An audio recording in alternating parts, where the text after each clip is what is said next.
So as we've been talking about a little bit already as the crowd files in, there is a primary coming up in 2 days on June 25th in New York State. And all eyes are on the 16th district primary between Jamal Bowman and George Latimer. And what polling there is of the district all looks pretty bad for Jamal Bowman. Smart money now is that he will be defeated by an AIPAC-backed corporate Democrat, quote unquote. So he pulled out all the stops here, had a rally in the Bronx, brought AOC out, brought Bernie Sanders out. Here is a little video that Jamal Bowman and AOC dropped together to try and build some hype for the event backstage. Up, everybody. We are just a few days out till the election day, our primary election on Tuesday, June 25th. But the good news is that the polls are open right now, and we are here for our brother, Jamal Bowman. We want to turn out the vote. I don't care if you live in New York 16 and are turning out to vote for him. I don't care if you live outside New York 16. We are texting our friends. We are turning out. We are calling our friends in Tuckahoe, in White Plains, in New Rochelle, in Yonkers, and telling them to vote for Jamal Bowman. Ceasefire now, y'all. That's what we're doing. Right. Ceasefire now. Let's get it popping. Right. The polls are open today. The polls are open tomorrow. Make sure you get out to vote. Election day is Tuesday. Let's go. We need record turnout all across the district, especially in Yonkers, Mount Vernon, New Rochelle, Co-op City, and Edenwald. Let's get it popping. Let's change the world. It's the many versus the money. We're going to win. Right. Let's go, baby. We're going to win. We're going to take on AIPAC, and we're going to kick some Wall Street ass. So let's go. Stop the bombs. There we go. All right. Well, I'm pumped. My God. I don't know. Yeah. Anybody else pumped here? I'm excited. I'm excited to see this footage. Yeah, we're very psyched. We're very psyched. Yeah. Yeah, so that was the area behind a screened off fence that they kept them separated from the plebs in. You could not get to them after the rally. You could not approach them. You could not ask them questions. They were very well guarded and separated from the 500 to 1,000 schmucks who showed up for this thing. I will say, if it got to 1,000, it was very late in the rally, because you'll see, for even as you had AOC, Bowman, and Bernie, and none of them spoke long, which fair enough. It was brutal out there. Nobody would have wanted to listen to it anyway. They each spoke for about 10 minutes. So you'll see my pan. A couple of things you should know before you watch this video. Okay, so I had fun with the memeing on this, so enjoy. I decided not to do a straight rally video, partly because I started out to do a straight rally video, and I was getting so angry watching these hypocrites spouting these platitudes. I just had to comment on it in meme. The other thing to keep in mind is, all right, the interview stuff at the end, the sound is going to be very all over the place there. This is why. I ordered a wireless mic. Okay, you ever wonder why in this day and age they still use these? The news reporters still have the handheld mic. It's the best thing for these situations. It just is. There is no better technology. Problem is, you would think there would be a wide variety of that kind of microphone for iPhone. There is not. And once you think about it, it makes sense. Who the fuck needs that? How many people really need a handheld interview mic that's compatible with an iPhone? So it's very hard to find one. I just ordered a new one, so I didn't have one, so the sound on that sucks. So my apologies. Watch your ears. My stuff's going to be loud. The other people are going to drop. It's a mess, but I did what I could. All righty. Well, we're going to full screen this and play this. This is Russell's footage from the Bernie, Bowman, and AOC rally. It's about 18 minutes, and we'll be back to talk about it after it's done.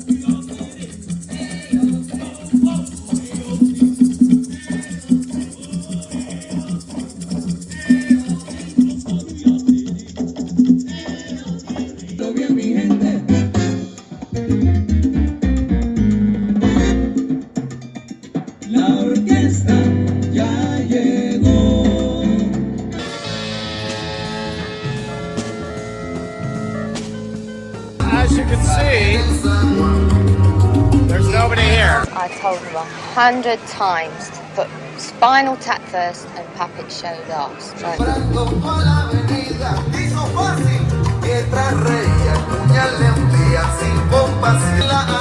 So, yeah, man, that's what happens when you fuck over your supporters. Nobody comes. Nobody comes when you call. You remember, Bernie used to be able to get thousands of people out a few years ago, man. Filled Astoria Park, filled Washington Square Park. Nothing. Nothing. Look at this. I am showing you, there is nobody here. For Bernie, for Bowman, for AOC, nobody's here.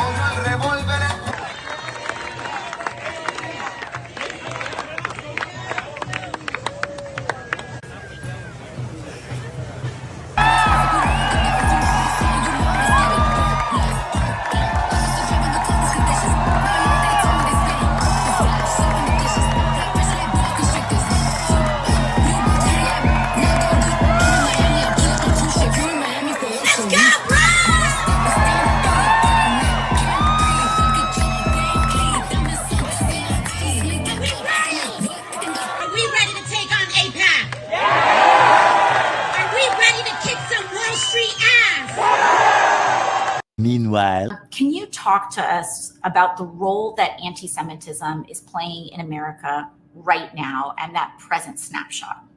Look, we knew that we were facing a crisis of anti-Semitism long before October 7th. Rising hate crimes, a cycle of violence, including, as Stacey noted, the deadliest day for the Jews in U.S. history in Pittsburgh in 2018. And then on October 7th, we witnessed the deadliest day for the Jewish people since the Holocaust in Israel. And there is a reason why 2 years later, after that rally, the youngest woman in American history was elected to Congress. And there is a reason why she was a Puerto Rican waitress from the Bronx.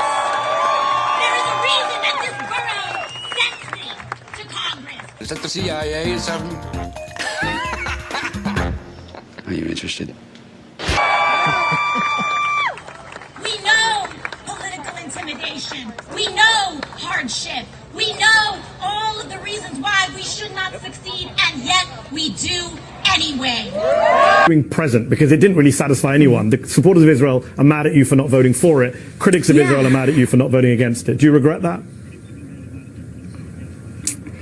You know, it is something that I weigh, because there's always the macro and then there's the micro. And in the macro of narrative, of politics, of national impact, you know, I probably should have just gone with my value. But in the macro, which would be to vote no. But in the micro, I do believe that this created a window in our community to be able to bring all folks to the table. What? What the fuck? Wall Street and big real estate companies don't care if we can afford a home. They care if they can uproot and uphold the people who prevent and uphold that system that keeps us from affording a home in the first place. Breaking news. Congressmember Nancy Pelosi is up 23% on her Nvidia call options, and Nvidia stock just hit all-time highs. And Nancy Pelosi's Nvidia call options have made her nearly $500,000 in under 2 months, more than double her annual salary of $223,000. Should members of Congress and their spouses be banned from trading individual stocks while serving in Congress? no, I don't know to the second one. Why should they be banned? Because this is a free market and people, we're a free market economy. They should be able to participate in that. Yes, ma'am. You know, Nancy Pelosi, that's Mama Bear of the Democratic Party. You know that. We are in the South Bronx. This is the birthplace of hip-hop. I am the hip-hop congressman. In the African piece, it was like this, but in hip-hop, it's like this.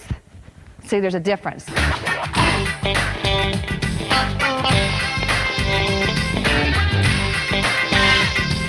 South Bronx! South Bronx!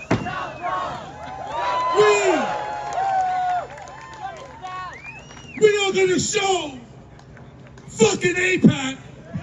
Oh, the language on you. The power of the motherfucking South Bronx. You blow your father with that mouth? People ask me why I got a foul mouth. What am I supposed to do? You coming after me. You coming after my family. In my bedroom where my wife sleeps. You coming after my children. I'm not supposed to fight back. I'm not supposed to fight back. We're gonna show them who the fuck we are. Watch your profanity.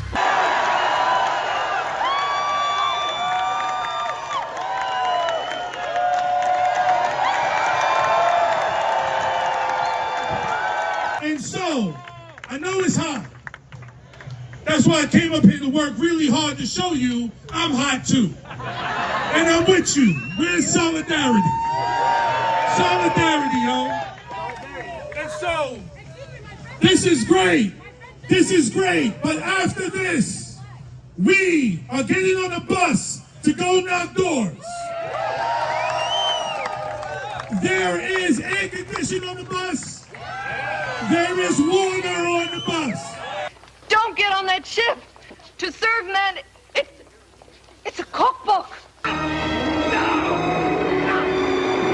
And Bernie is ready to go. So before I go, one more chant. Bernie, Bernie, Bernie, Bernie, Bernie, Bernie, Bernie, Bernie.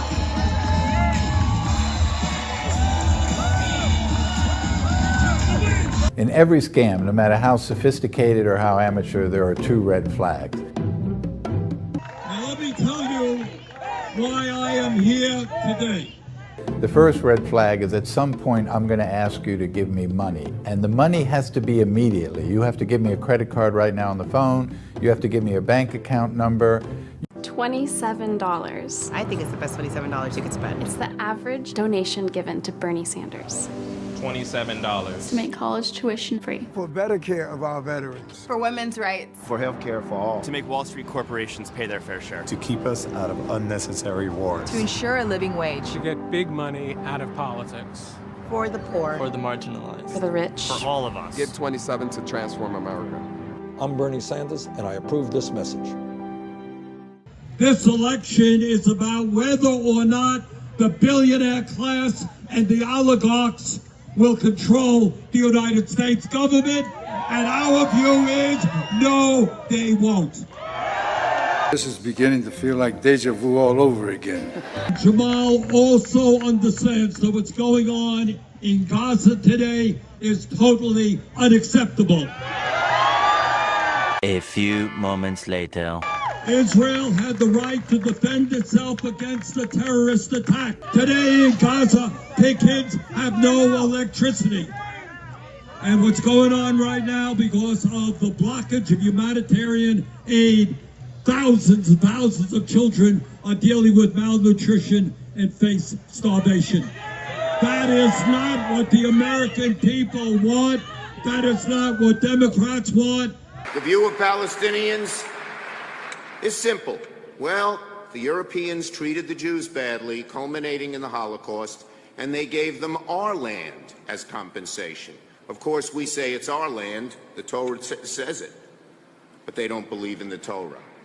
So, that's the reason there is not peace. They invent other reasons, but they do not believe in a Jewish state. And that is why we in America must stand strong with Israel through thick and thin. We must, because that is the reason, not any of these other false shibboleths, why there is not peace in the Middle East. I just want to tell the next disruptor, I am a Zionist.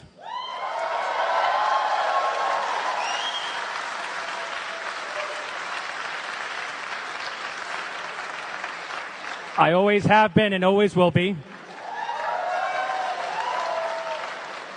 And so no amount of harassment or intimidation or bullying is ever going to dissuade me from thinking what is right, and I'm going to support the U.S.-Israel relationship. There's got to be a ceasefire now. There's got to be humanitarian aid coming in.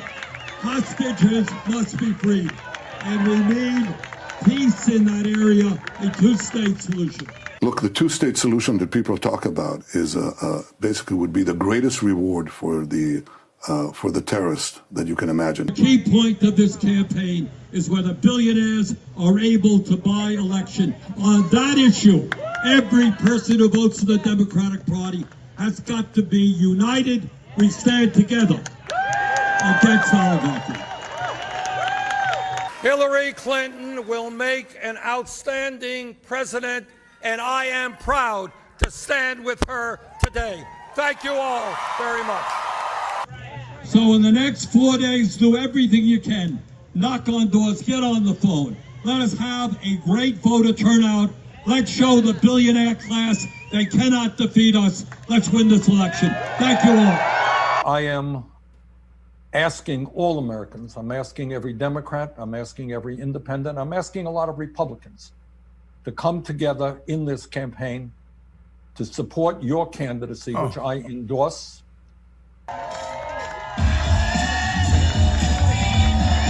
Is there anywhere that they'll be doing a Q&A, answering any questions from the press?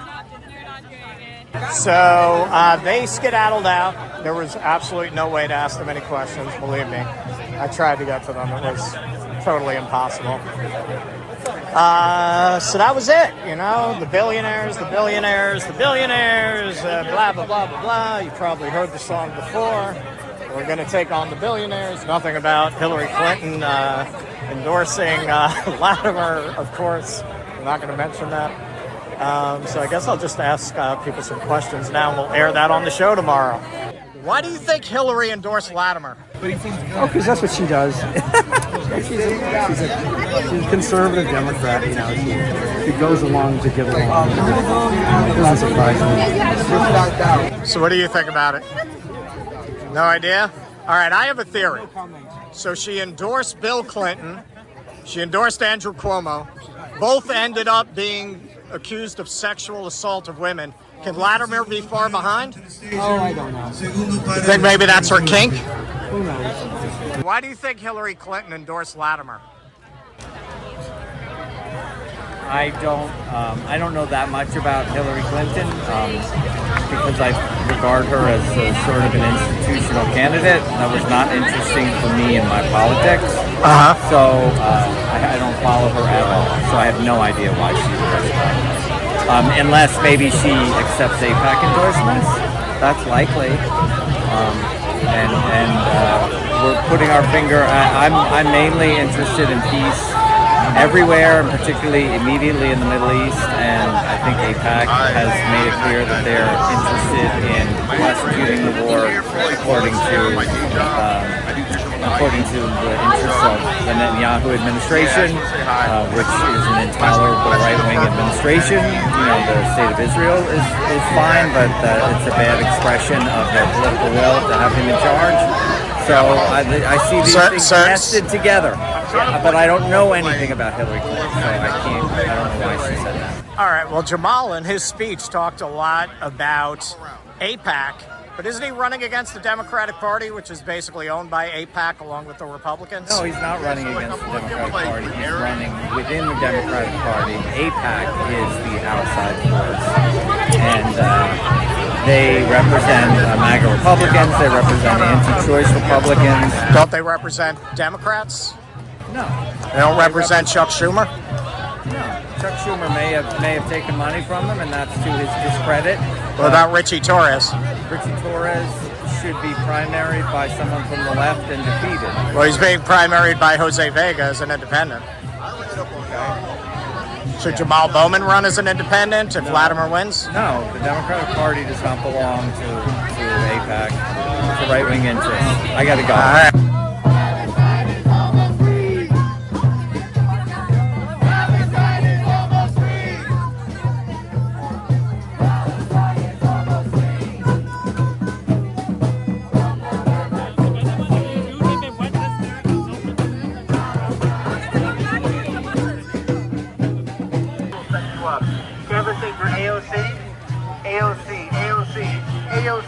Hey, Russell Dobbular, DueDissidence. Can I ask you a couple questions? No? No? It's a strange way to campaign. None of AOC's people want to talk about her. I'm just going to say, it is pretty fucking weird, man. You go to the MAGA people, they're ready to talk to you. They'll explain why. Canvassing for AOC. But they will not talk about AOC. Canvassing for AOC. Why do you think the crowd is so small relative to what used to come out for him? Well, Bernie's not running for president. It's a really True. hot day. True. This is the Bronx, where there's you don't see as much political activism, and all those factors. It's a Saturday. I don't know. I was at the Queens rally. It was enormous. You're absolutely right. Okay. Now, listening to a speech, which was very impassioned, there was nothing there to really disagree with. He's talking about AIPAC, but he's not talking about the Democrats that are owned by AIPAC. Right? I mean, Hillary Clinton's running against him. Well, Bernie said all Democrats should reject that money. That's what I believe, too. They are compromised, but, it depends on the contours of the race. Like, if you have Mondaire Jones against Mike Lamar, they're both taking AIPAC money. Sure, so right. You have to just try to compete, and Mondaire has changed his tune on a number of different issues, and his emphasis on a number of different issues, because otherwise, how are you going to win? There's a Hasidic bloc vote in Rockland County, Well, same in Bowman's County. It's a very Zionist county. I don't know about Zionists. I know there's a large Jewish population, but I mean, you have the ultra-Orthodox that, I don't know if you know anything about New York 17, but the rabbis are courted by like John Boehner and Bill Clinton at the end of every election. Please, can we have can you have our blessing?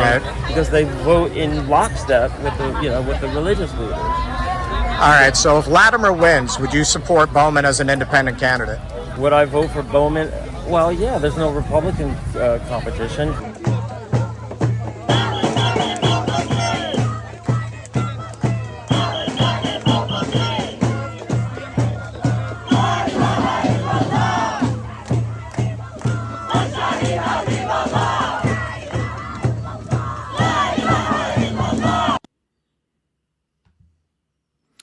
There we go. All right. Round of applause for Russell in the chat. That was a nice 18-minute piece there on the rally and the crowd on the speeches. So you got a sense of the speeches themselves and obviously the audience, which, I mean, it's tough to say from what we saw there. That didn't look like 1,000, maybe 500. I think they were claiming about 500. That's what I think. Like, I don't want, I want to be honest. I don't want to lowball them, or have any kind of bias. It didn't seem like more than 500 to me. No, that looked like 500 tops, at its peak. And in terms of crowd size, I mean, you could compare that. The obvious comparison to a crowd like that is, the crowd size at the Bernie rallies in 2016. And in 2020, the guy there mentioned he was at the Queens rally with AOC in 2020. That was the first back on the campaign trail since he had that heart scare where he was out for a month and they had about 30,000 show up. So, I mean, he had huge crowds in both of those runs.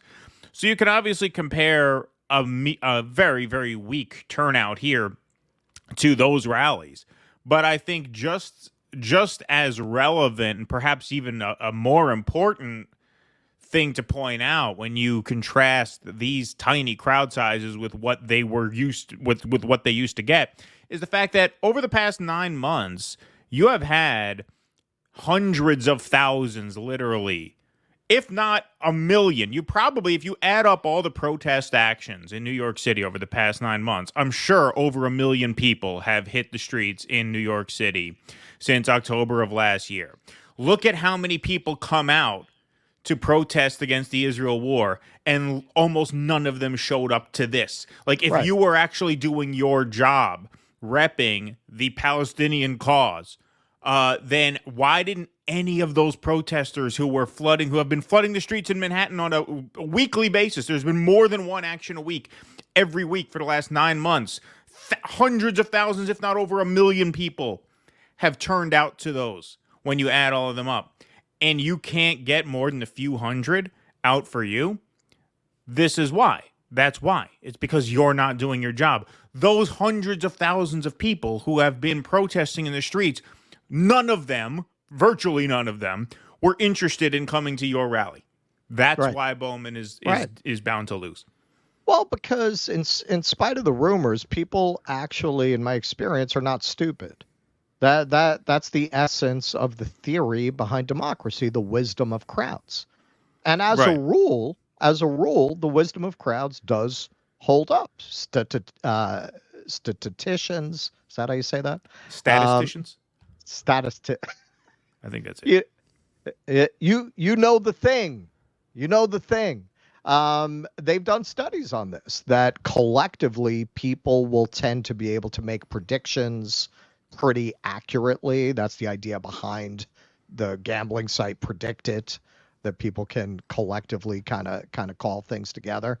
But when you have a system that's not working democratically, that lever towards sensible decisions is no longer there, and people know that, and they stop getting involved in politics, which is a completely rational decision. Why would you waste your time? The excitement around Bernie, the excitement around AOC and the squad at that time was, here are these people who are challenging this hated establishment from the left. Here's AOC camping out with the protesters in Pelosi's office.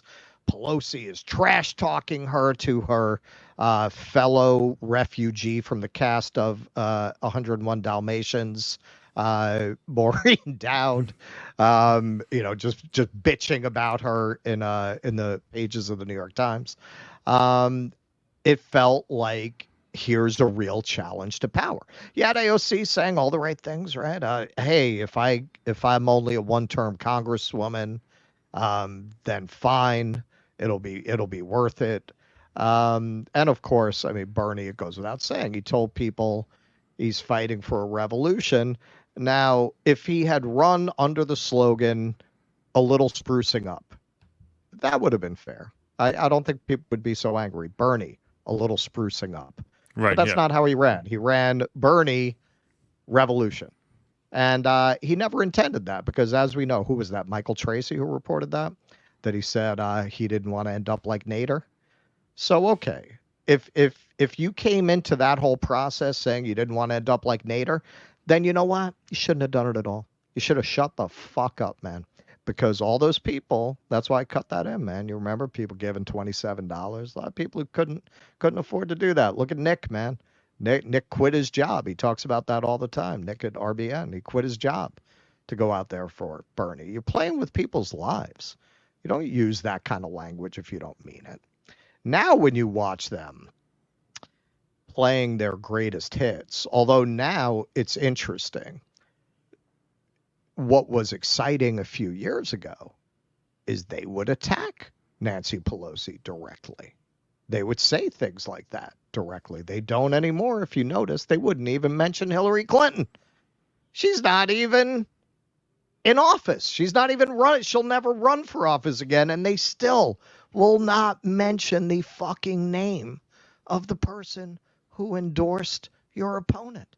They will not mention Chuck Schumer, as we saw in the clip, dismissing people who don't believe in the Torah. They won't talk about that. They won't talk about Richie Torres. They're right. Aren't they in his district? I believe this part, because Jose said that. Yes. They are literally in Richie Torres's district. People are not stupid. They pick up on these things.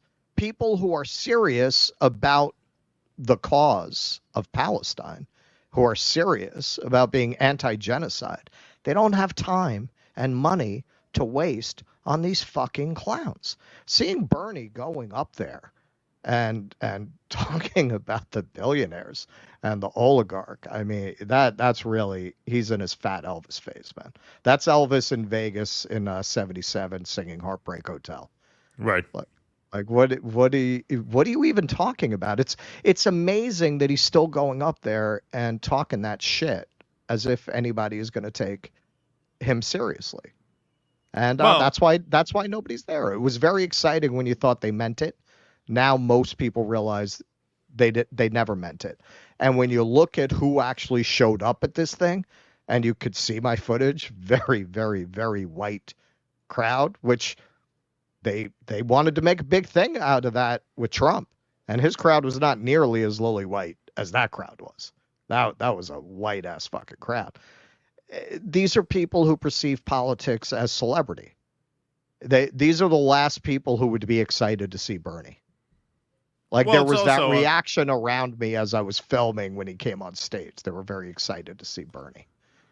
I mean, the people that you interviewed too were very timid, as are the squad, as is Bernie himself, about indicting the Democratic Party along with George Latimer, along with AIPAC, right? They just resist that formulation. Not even Hillary Clinton. Right. She endorsed your fucking opponent.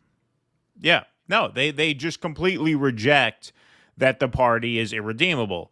And that's what became apparent to people like us, on their own timeline. Most people. Of course, yeah. That's why nobody's there. I stuck around longer than I should have. To me, it was the Build Back Better thing that really proved to me that it was done. That there was no hope. That was way later than it should have been. I admit that. Like, I'll take that L. But almost everyone in this chat, in this audience, and who sort of swims in these circles now, came to that realization at some point.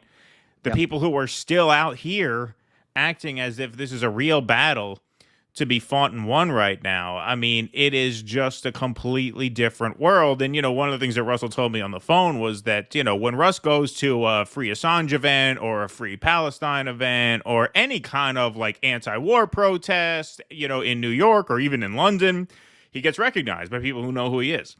At this rally, didn't get recognized.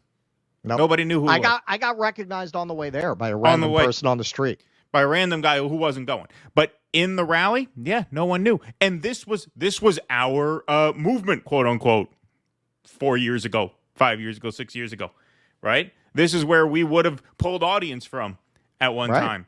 Now you go there, no one even knows who you are. No. But the guy interviewed at the end, there was another guy who was off camera, and we talked a little after I shut the camera off. They knew who Brianna Joy Gray was. One of the guys was like, hang on, was Brianna Joy Gray on your show? I was like, no, we were on our show. So then he put it together. He recognized me from us being on Brianna's show. Interesting. Wow. Look at that. So yeah, that was the rally. It was quite the bust of a rally. Less than 1,000 turnout, which if you compare that to the protests going on this year and certainly to the crowds that Bernie and AOC were capable of drawing years ago. How pathetic is that? Pathetic is that? Because you've got a moment where people are in the streets. There's a movement. There's a protest movement going on. And AIPAC is coming for you, and you can't get a crowd. And you can't get these people to come out for you because they can see you're full of shit. It's so obvious by what you omit. You omit. And now, if you went back to talking that, you have no credibility now. You burned people too much. I mean, that's why I cut that in with the Iron Dome. Because, anyone can give a speech. And even rhetorically, you will not mention Hillary Clinton. Rhetorically, you will not mention that Hillary Clinton endorsed Latimer. You will not mention this framing. And you got that from the Jews for Jamal guy that I interviewed after the rally, saying no, the Democrats are not owned by AIPAC. AIPAC is the outside force. No, they're not right-wing interest on the Democratic Party. What are you talking about? I as deep as your head might be in the Kool-Aid, how could you not understand that AIPAC owns both parties? How could you think that most Democrats are not owned by AIPAC? No, it's just that's the crowd that's there. That is that crowd, and that's why it's a small one. It's a small one because you're dealing with the last people to wake up to what's obvious and right in front of their face. It's the last of them, and that's why I say politics is celebrity for them, because they were very excited about being in the presence of famous people. And I think for those people, it's not about politics, because how can it be? We just dropped the clip of that poor man who dropped that video about supporting his family, and somebody in the comments said, no, the answer isn't to take down the system. I guess I said that at some point in the video. It's to improve it. Okay, all right. How do you improve this system when this is actually as good as it gets? If you step back, they're actually the best there are. Right. These are the best there are. They're saying ceasefire and what? Two-state solution? Oh, very brave, Bernie. Very brave. Two-state solution that Israel has been using to yank the world's chain for decades while they take more and more land and put more and more settlements into the West Bank. That's as good as it gets. Yes, the system needs to be taken down. Plus an when endorsement of that's Joe as good as Biden it at the end gets. of the day, which is what these guys are all doing. Right. Yeah. In the end, they're endorsing the person who is funding and sending weapons to facilitate this genocide. Why would anyone come and how could anyone who supports the cause come and support you when you are uncritically and without condition endorsing Joe Biden? And that's as good as it gets. That's as good as it gets. That's why the system needs to be taken down entirely. That's why the system can't be fixed. We tried that. And two of the people you saw on that stage are the reason that most of the people who tried that are done. They've either become completely apathetic and walked away, or they've become radicalized, as is the case here. Please clap.